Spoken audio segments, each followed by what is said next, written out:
So election observations actually began for me here in Tunisia in 2014. I had observed both the presidential and the legislative elections then as a monitor or as an observer. I think there was probably a little more, shall we say, enthusiasm at the time.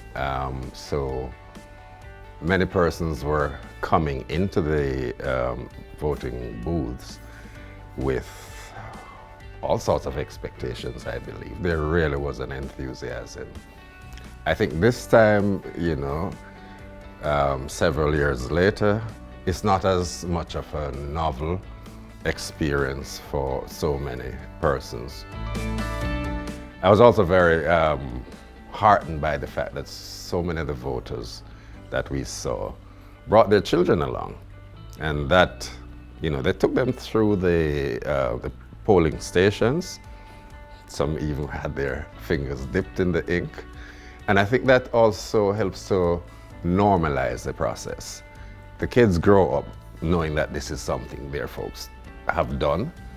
The electoral officers are all very kind and sweet with them, so it's not something that I observe in other locations, but I found that quite charming, and hopefully it will help to set that pattern for the future for them.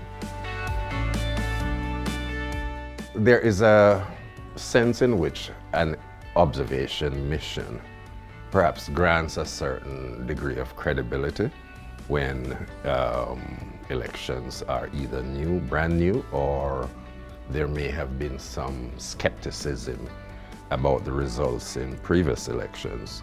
So I think it's important in that way. It's a kind of an endorsement that the process has been followed.